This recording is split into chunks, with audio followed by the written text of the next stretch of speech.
नमस्कार शेतकरी बांधव हो. आज आपण जाणून घेणार आहोत की 2025-26 रब्बी हंगामासाठी केंद्र सरकारने जाहीर केलेल्या नवीन किमान आधारभूत किंमती MSP काय आहेत आणि त्याचा शेतकऱ्यांना कसा फायदा होणार आहे.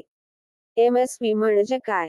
किमान आधारभूत किंमत MSP म्हणजे सरकारने शेतकऱ्यांसाठी निश्चित केलेली किमान दर हमी. जर बाजारात किंमती कमी झाल्या तरी सरकार ठराविक दराने शेतकऱ्यांकडून पिके खरेदी करते, जेणेकरून त्यांना तोटा होऊ नये. 2025-26 साठी नवीन MSP दर.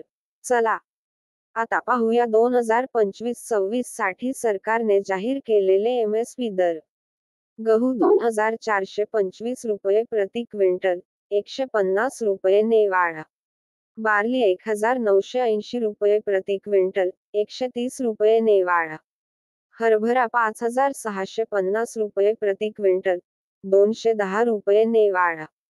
मसूर 6700 रुपये प्रति क्विंटल, 275 रुपये ने वाढ. मोहरी 5950 रुपये प्रति क्विंटल, सर्वाधिक 300 रुपये ने वाढ. करडई 5940 रुपये प्रति क्विंटल, 140 रुपये ने वाढ. नवीन MSP वाढीचे फायदे. या MSP वाढीमुळे शेतकऱ्यांना त्यांच्या पिकांची योग्य किंमत मिळेल आणि शेती अधिक फायदेशीर ठरेल. मोहरी 300 रुपये आणि मसूर 275 रुपये यांना सर्वाधिक वाढ मिळाली आहे. गव्हाचा MSP 2425 रुपये झाला आहे, जो उत्पादन खर्चाच्या 105% अधिक आहे. हरभरा, बार्ली, करडई आणि इतर पिकांवरही 50% ते 98% पर्यंत नफा मिळणार आहे. सरकारने MSP का वाढवला? सरकारच्या मते, शेतकऱ्यांचे उत्पन्न वाढावे आणि शेतीमध्ये विविधता यावी, यासाठी MSP दर 1.5 पट वाढवले गेले आहेत.